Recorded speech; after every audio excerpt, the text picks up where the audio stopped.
glad you're here. So I want to talk about the tarot because that's my happy place. And I have to skip politics for a little while. I haven't been doing much with it anyway, but I actually had to turn the TV off during my info hour. I just get an update for 1 hour in the evenings to see what's going on. And then I had to turn that hour off. So I got Nancy here. Oh, you have lots of decks, including the Clarity Tarot. Thank you so much. I've got this book coming out.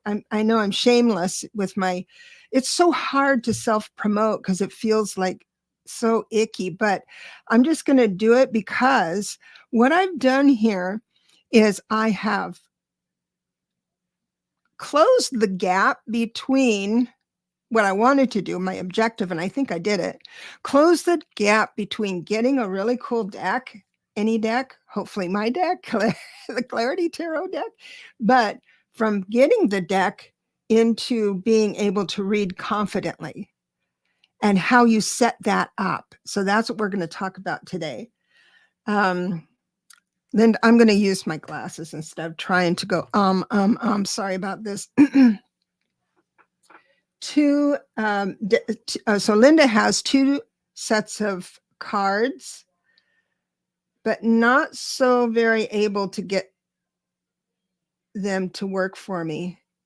That is going to change today, Linda. This will definitely work. And she says also, I seem to have other clairs, LOL.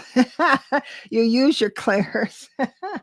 Now, the Russian Gypsy tarot cards are very interesting, but they're different. Just like the Thoth tarot is different. But anyway, I just love it. And I encourage everyone to learn every single card. I know it's 78 cards, but let me tell you, it's not hard to learn them. You look at the picture, you look at the number, you look at they become your friend, right? A real close friend. But I want to start out by saying, Linda says, I see dead people, dreams that come true, read minds. Sweet.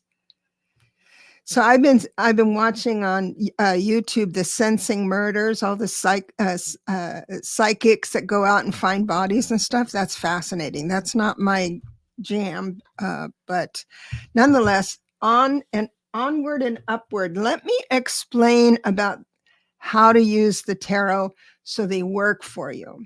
First of all, I wrote down some notes because you know me, I can ramble on, but the first one I want to talk to you about is ritual. When you have a deck, what's the ritual? What should you do? And I got to tell you, I don't teach ritual because that's between you and your spirit guides, how much you want to move into that. Some people need to light a white candle, keep the deck in natural fiber. Some people can just throw them in a drawer. That's sort of what I do. I have decks all around the house, and so whatever in the middle you want, that's fine. But I got to tell you, I'm going to break some rules here, and I might get some pushback, which is fine by me, because how I learned this really does work. I mean, it absolutely works. So it doesn't matter what you do as far as ritual goes. Number one, when I work it, this is my opinion, I am a child of God. I'm always protected. I don't need the bubble of protection. I don't need to say a cleansing prayer. I saw a text on one of the lines, I think Facebook or something. Anyways, it says, how do other readers clear their cards after each reading? You don't have to clear cards. You're not getting, this is how I like to read. I am pedestrian. I am on the ground. I am worldly. I speak about it through the world because the people who come to have a reading with me are troubled. And I'm not going to think that their trouble sticks on my cards. So this is a tool with 78 ways spirit can talk to me. It is a tool, just like a hammer. Now, I don't put my hammer out on a full moon to get charged up. I'm not going to put my cards, which is card stock and pretty pictures. I'm going to get pushed back, aren't I? I'm not going to put these in under the moon. I can if I want to. If that feels right to you, I want you to do that. But if what's keeping you from reading the tarot is all the stuff you think you have to do to read properly, please come on board.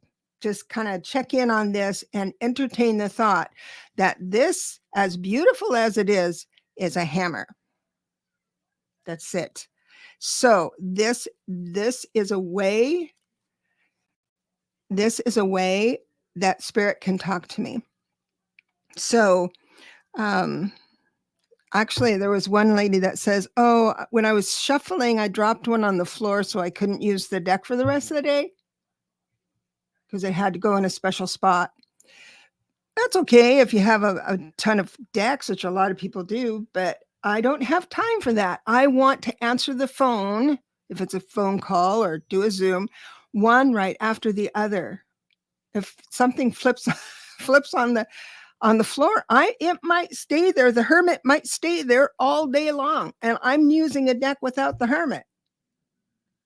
Does that mean my messages are wrong? No, because I have 78 ways. 78 other ways spirit can say hermit.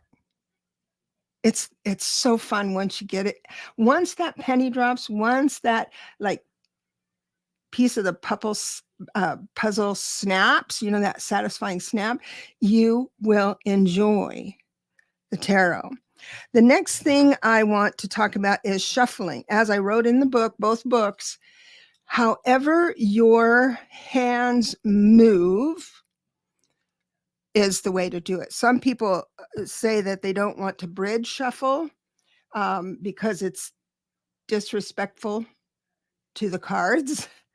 And that's okay if you feel that way.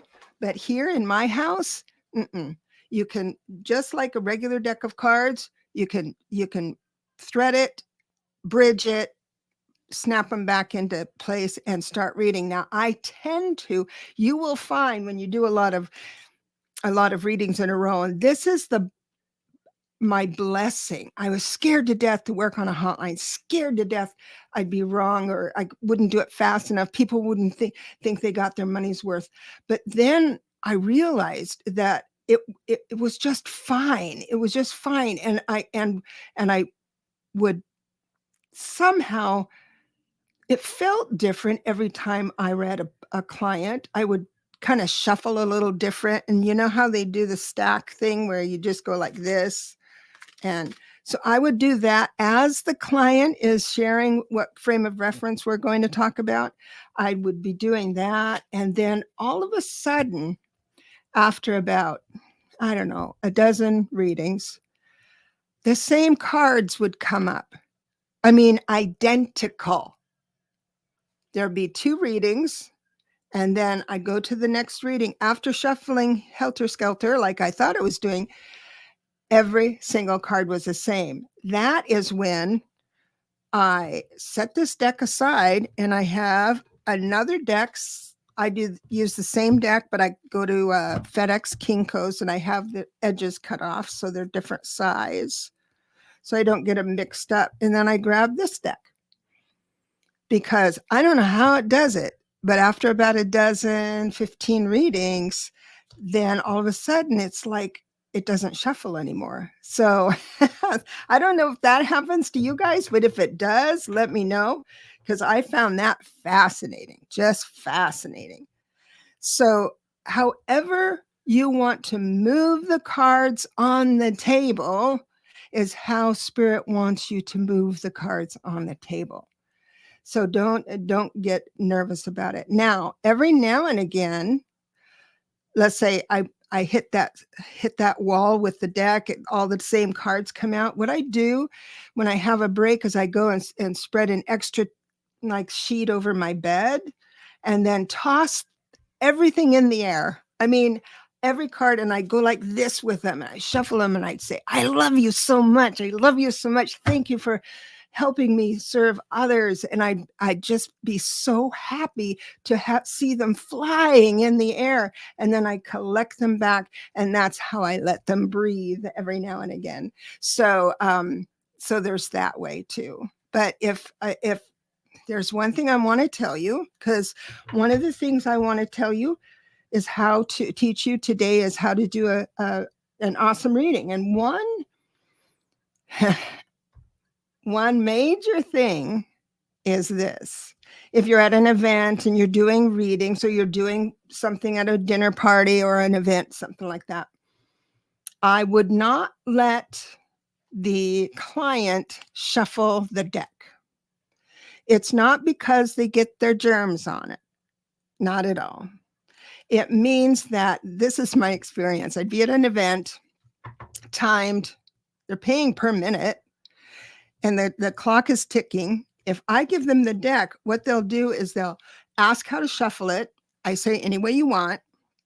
And then they'll start like getting hypnotized by moving the cards around and telling their story and not really getting to the point. I say, what's your frame of reference? What's your question? I have this and this. And it becomes this, what do you call those little toys? You fidget, a fidget.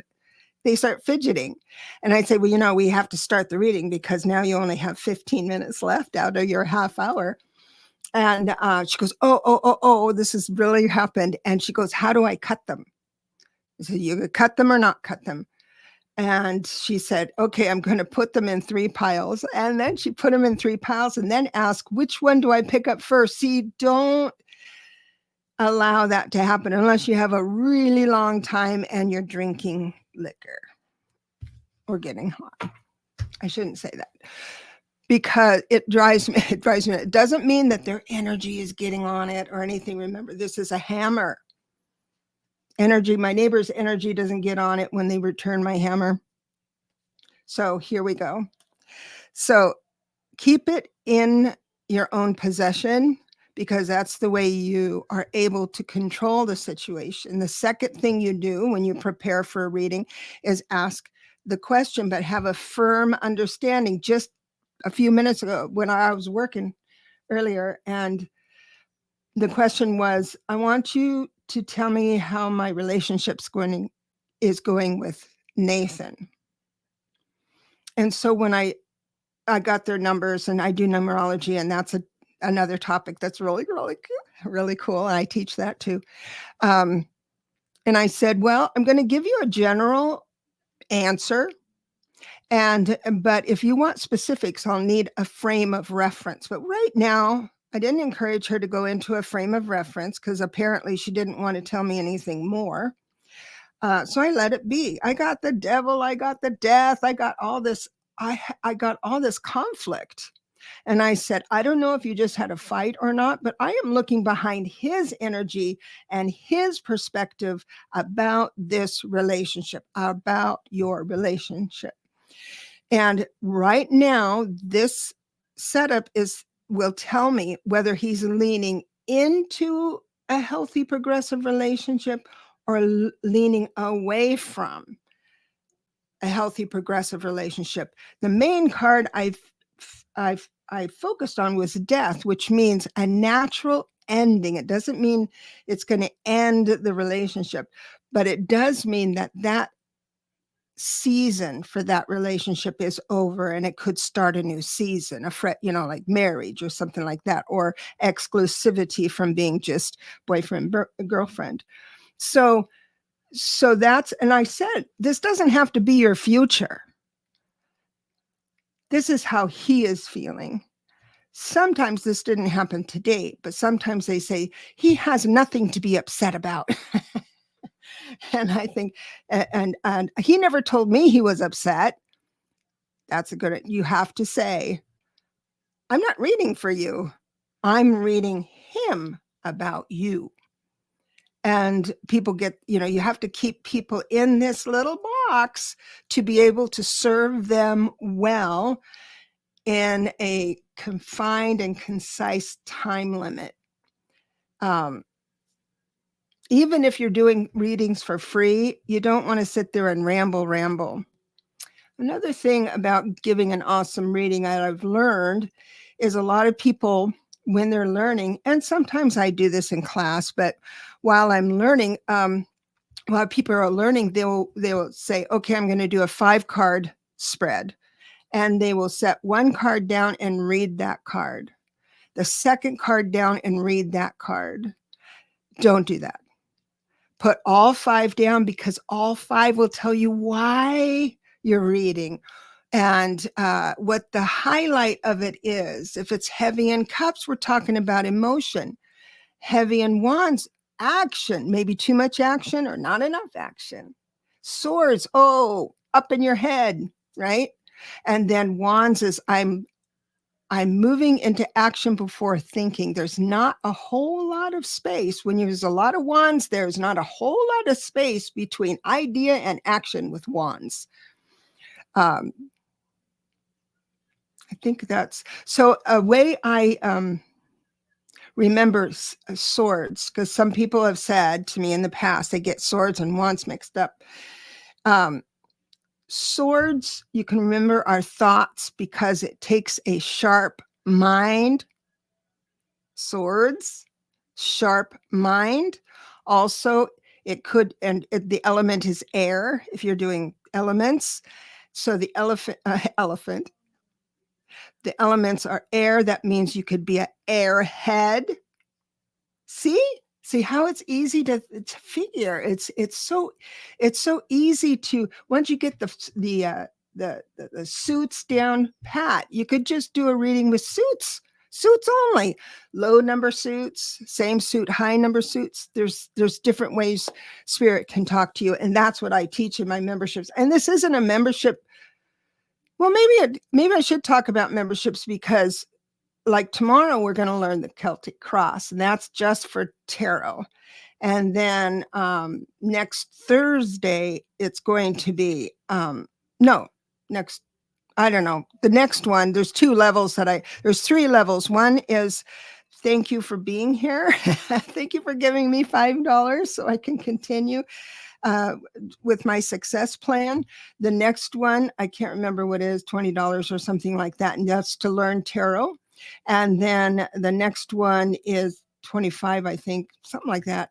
I'm not sure, but it is to learn tarot and numbers. And that's where we get it gets quick. So, and fun. So that's the memberships. And then you get all of this as well. The next one, I already talked about the protection. I love crystals. I love the energy about them. I love meditating with them. I do meditate. I like having them around, dancing around. I like using certain ones for mediumship and certain ones for regular, certain for love, certain for, I enjoy that, but they're not necessary entertain the thought for a moment that this is just a hammer. Unlike a hammer, though, this is how spirit can tell you how to serve another well with really good information. Now I'm going to go and see how many people have questions. Hello, everybody. It's so nice to see everybody. I've got to go up here and see. If you have any questions, please go ahead. And please put your questions in big letters in all caps so I can maybe read it without my glasses. Thank you everyone for being here. So there are many ways to divine the future. And the way I teach is one that gives you confidence, great confidence. in how you're doing it, because you have a little bit of a protocol. Ritual and a protocol, two different things. But the protocol, you have, thank you. Rocky says, what kind of questions? Any kind of questions. What does it mean when you get the devil card? How do you do yes, no questions? How do you divine the future? How do you do mediumship with cards? You know, I mean, there's a whole lot of different things you can ask if you are interested in the tarot. Linda, you're just learning. I have 2 oracle decks and 2 tarot decks. One set cheaters. There's no cheaters. I got to tell you, I have on my deck, I have little words on them, one for, you know, the answer for money and the answer for love. So I have all of that on there, and they're not cheaters. I put them on my deck. I created my deck for the busy advisor, people who are on the platform, my colleagues who take one call after the next, and you don't know, you're too tired to take the next call until you answer the call. I'm thinking, oh, I'm kind of blank. I'm not getting, because what I teach you how to do is to feel your way onto the right path, into the room of knowing. There's a lot of pathways into this one room. Once you're in that room of knowing, then you don't need cards, pendulums, oracles. That's when you're aligned with the epiphanies. So, and the stream of consciousness comes through. But so I put these little words in, and you do not have to use them.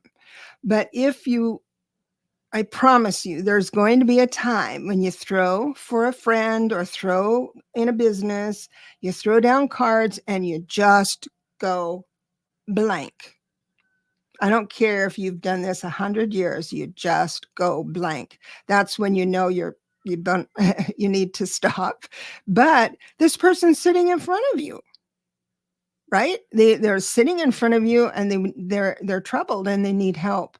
They're looking for the person with the right combination of words.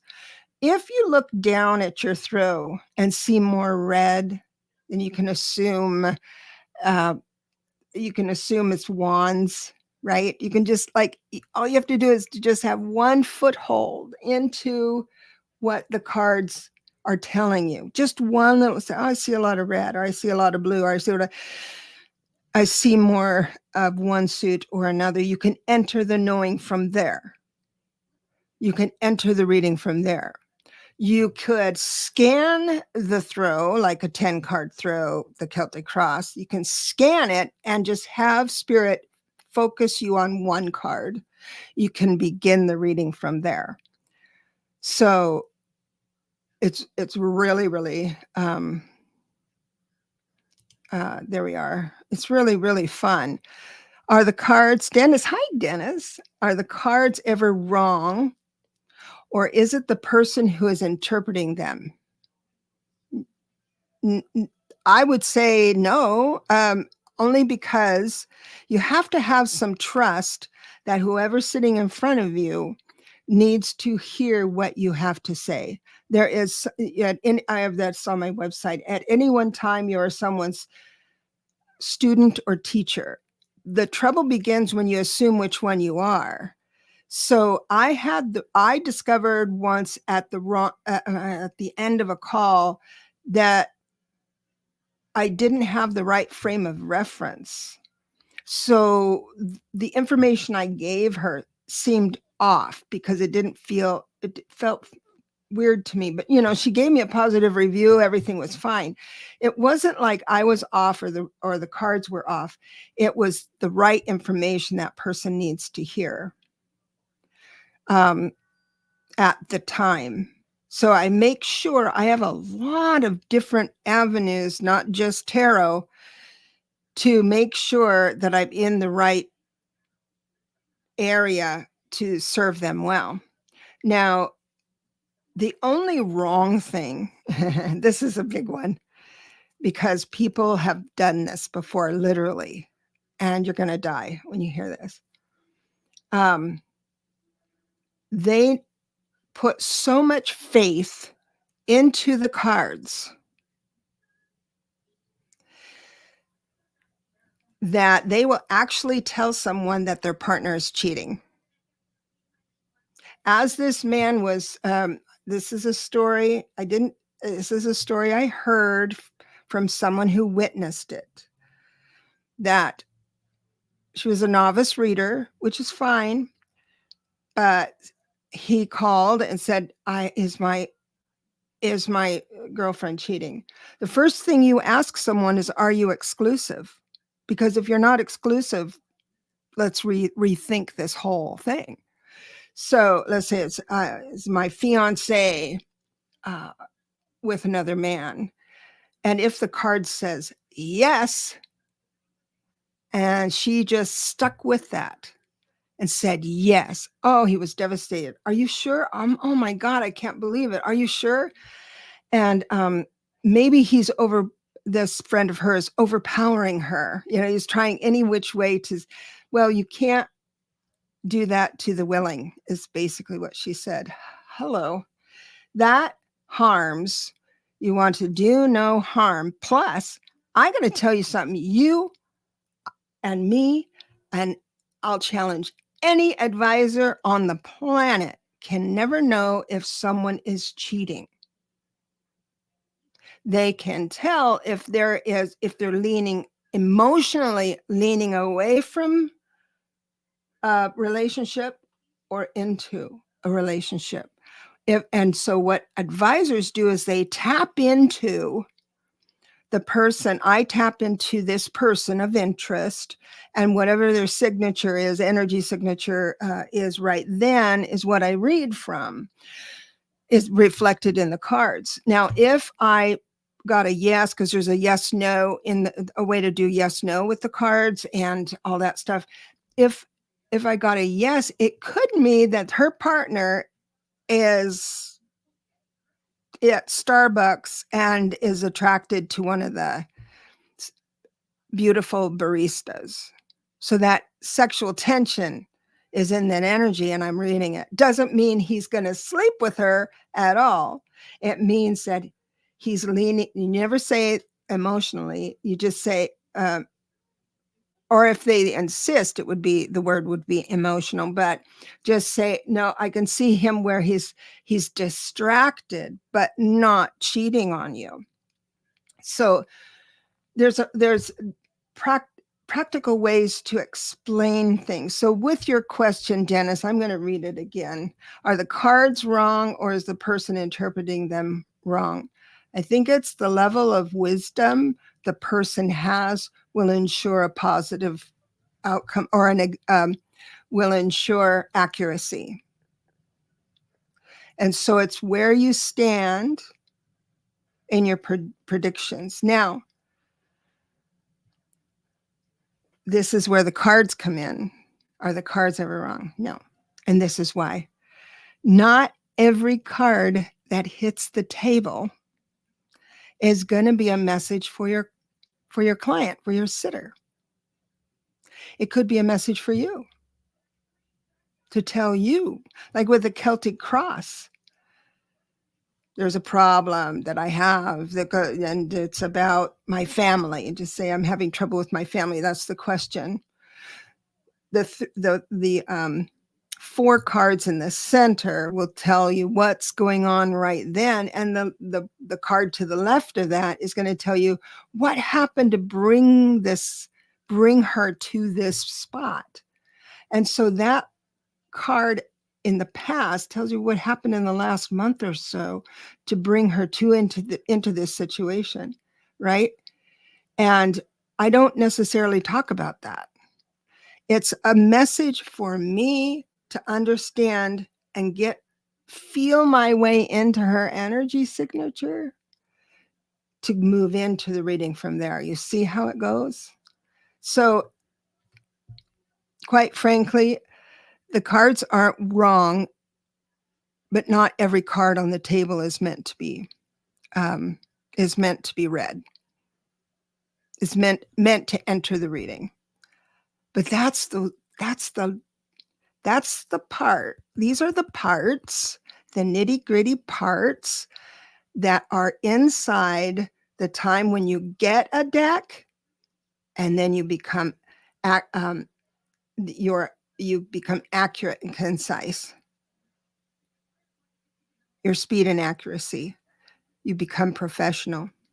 So those are the things inside that space. And that's what we usually that's what we go into in depth during a little. I used to have workshops where we would just dive into this stuff, and they were fun, but it was like almost too much information. And then students would go and try it out. And if the technique failed, they don't have another opportunity to come in and say, hey, I tried that and it didn't work out for me. What happened? So that's why it's an ongoing monthly thing. So people can have, here we go. Oh, Dennis, I'm going to love this question. Since timelines have been off, will the timeline ever come back, whether here on Earth as well as in heaven, since CERN has turned on, the timelines have been messed up? When CERN was turned on, the timeline has been messed up. I will push back on that aggressively, because that question gives someone the impression that they are not powerful creators of their own future. Okay. So someone coming to me and says, I want to achieve this XYZ. And I will throw down cards at that point to see if they aren't just right on track with it, where there's nothing to resolve. Just keep up the good work. Or if you see in that they are more likely to make choices that don't align to that future. And that's what we do all the time, because we get used to how we think, right? We just automatically think a certain way. And that will create negative patterns sometimes. But as I'm talking and counseling through this, so let's say the cards say, there's a block and restriction coming up. And so we need to address that. And that's the cool part about seeing into the future, because that person will have a choice at that juncture, at that block and restriction. They will have a choice with their numbers, with their numerology, and how they filter information. And also the cards will tell me, I'll have a good guess on how they're going to choose. So that will be the point in which she will get off track for her future. I want to achieve ABC. So it is, to say timelines are off is to say humans have no power over their future. And I won't subscribe to that ever. So as I'm doing a reading, I'll throw down, see how they're going, kind of take the temperature. And then in the middle, I'll keep throwing cards down, keep throwing them down, keep mixing them up and throwing them down, keep moving the cards, because that is going to tell me in my reading, depending on the combination of words I have, combination of information, self-awareness, telling them, mirroring back their best self to them, they can declare that future instead of just wish for it. And they will achieve it.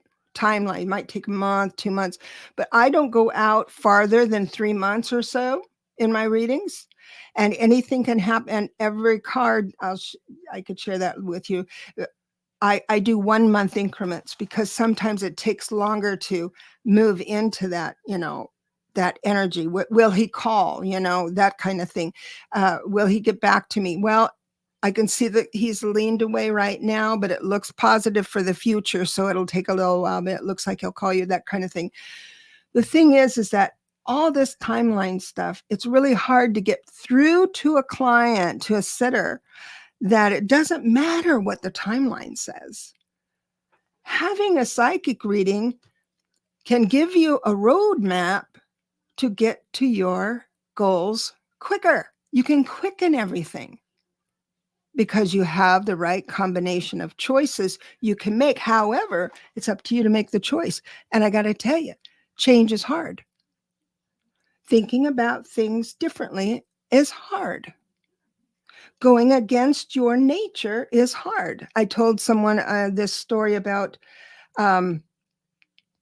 this woman said, am I going to get the job? The answer was yes. But inside the yes answer held cards like gossip and strife, conflict. And I told her, I can tell by your numbers, I can tell by your enthusiasm that you have a quick smile. And when you're in a new situation, doesn't matter how nervous you are, you're a friendly face and you're open to meet new people. I am going to ask you to not do that for the first at least 2 weeks, maybe 3. She goes, oh no, what do I do? And so then I tell her, when someone comes in, introduce themselves and ask you to lunch, say, oh, I'm busy reading, is catching up, but I will want to go to lunch with you, but I need to pay attention to my duties. I'm going to read the manual and whatever. But you say no in a very nice way. I'm preoccupied with this. I'd rather wait till I'm not as preoccupied and nervous about my new job, or I don't care what it is, but don't socialize with anyone that you meet. And what she did get back to me is that she did start the job. She did do what I asked her to do. And the very people that came into her office and wanted to like get together for lunch and maybe after work for a beer or stuff like that, were the very people that they were the conflict. They were the gossipers, right? They were the ones that were causing conflict. And within about 2 months, all 3 of them were dismissed from their jobs.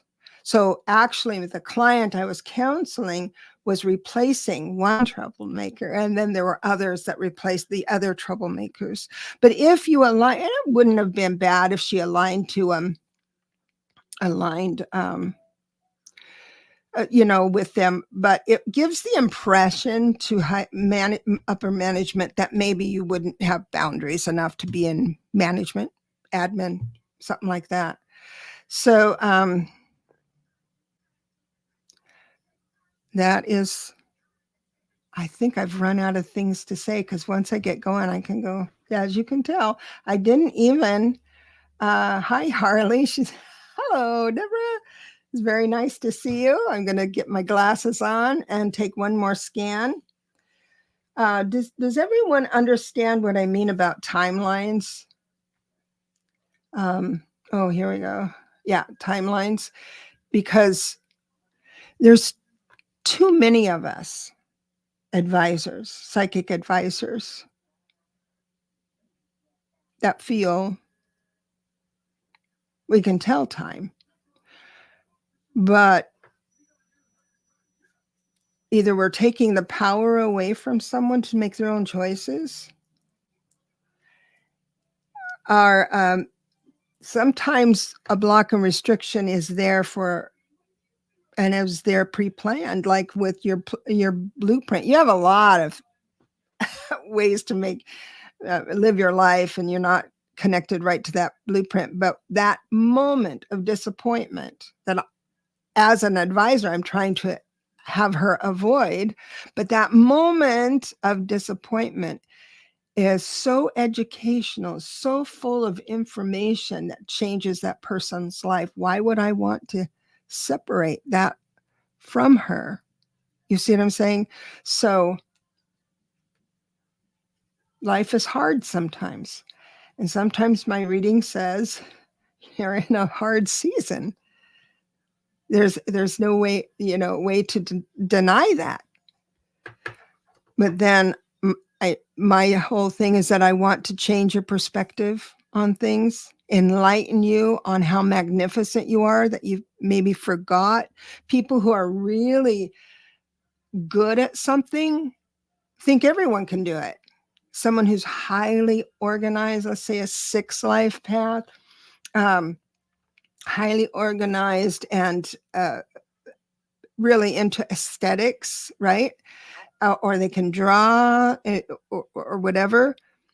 On some level, they feel everyone has that talent. They just have to practice or something, which could be true. But no, some people are born with that superpower.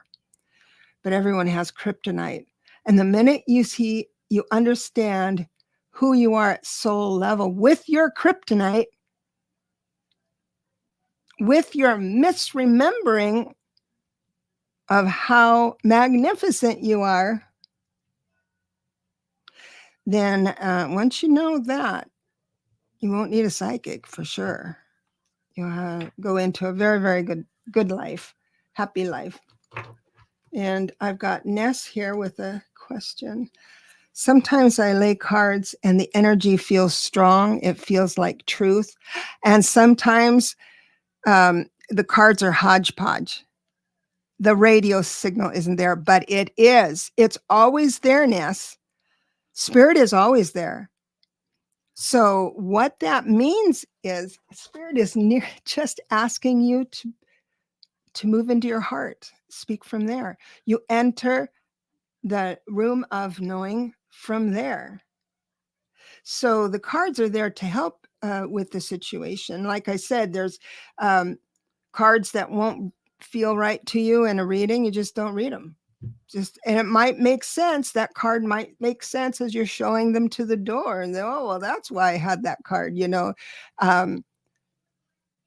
that type of thing. But sometimes, now this is interesting, if the cards are a hodgepodge, there's a technique that a friend of mine had, and Don Yepes knows the lady that does this, and she's very, very, very good. Oh gosh. Hillary Black is her name. But what she does is she'll take the deck, and as while she's ready to give the reading, she'll just put one card over the other, like a movie, on the table, and she'll read from there. She'll have maybe 6 cards down before she has something to say. 3 cards, maybe 1 card, and everything goes from that point. So there'll be the whole deck on the table upright in a pile, and the story is just unfolding like amazing. And she keeps doing it as the client has another question. It's like a movie. It's like being hypnotized. So just, if it's hodgepodge, try it that way and just see how, say, okay, I'm doing my part, Spirit. I need you to do your part, and try one card after the other and just see what takes off for you. There's all different ways of moving into that room of knowing. This is a great, great question. Okay, here we are. I think there's another one here. Reversed images. Hi, honey. How are you? How about when you ask something, then life starts happening and you aren't able to say, I am sorry? Oh, gosh. So I am going to say it this way. There's agreements. It's like your family, your friends, everybody you know, your soul family or whatever, that you're going to have this incarnation with, get together and say, oh, I think I'm going to be gay. And you're going to have a problem with it. Yet you've decided to die soon, and I will raise your daughter. So there's these agreements that happen. So if there's a lot of conflict in your life or in your soul family. That is, the conflict is there for you to make a decision about. If you stay in the conflict, you will lose your mind. To be able to make your own choices and stand firm and happy in your life, you must make a choice of having less chaos in your life. That's just fundamental. Yeah, it's basic, I guess, psychology 101. But it's all about making your own choices to stay in the fray and try and talk them out of being who they are, or just moving away and saying, I wonder what life is like without them in my mind to take care of. So that goes into a kind of a different way of thinking. So I appreciate that question. I remember I was raised in a family that didn't connect well. The siblings didn't connect well. And I was hurt about that for a while until I realized that I really enjoyed my life without the unspoken expectation of showing up on Christmas with a present to a person I really don't know. And I thought, no, I'm going to give that up. And I got to tell you, my life is about perfect. I do have. I am so happy with my life. And it started with that choice. And it's something that, you practice. Okay, and I'm just going to go down really quick. I think that's it. Thank you, Bora Bora, for having people subscribe. Oh, Dave Ton. Okay, just like I know that I'm going to hit the jackpot in my lifetime, but don't know when. That's a wonderful thought. And I believe you will do. It's like a slot machine, right? But you, at the level of action, you can make choices that are a little bit different to to ask life to synchronize up that blessing for you sooner than later. I'd rather have you a millionaire at 30 than at 100, right? Just getting the lottery or something like that. So how you quicken that is most likely there is something you can do at the level of action, not wishes. That's how we change our life, at the level of action in your downtime. We always get into these little routines. You get tired and you get down, not tired like low or blue.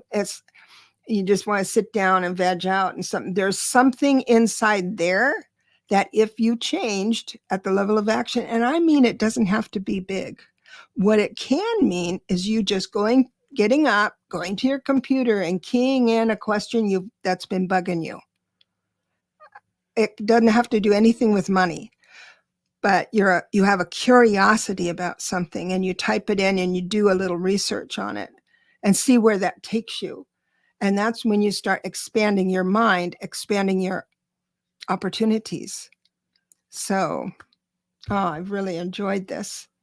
Thank you. Thank you so much, Dave, for coming in. Thank you, everybody, to come in now. And tomorrow we're going to be learning tomorrow we're going to be learning the Celtic cross and how to read that. It's a really awesome spread that will tell you so much about a person and about the situation and the person. And it's so much information in just 10 cards. It's pretty neat. We're going to learn that tomorrow. If you want to join us, join my membership. There's a join button somewhere. Join that.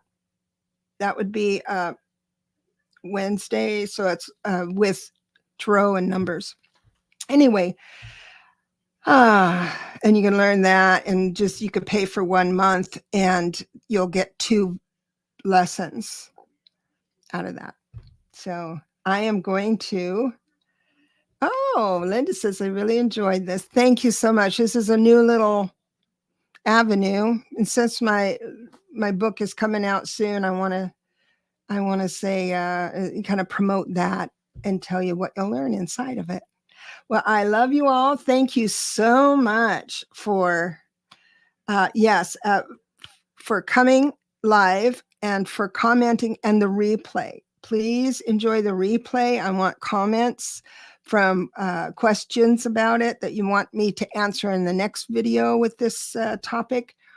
And we'll get it together. I really appreciate you all, and I hope to see you soon, very soon. And I'm going to say goodbye. I'm going to get the show, my little movie out where I love you all. See you later. Bye.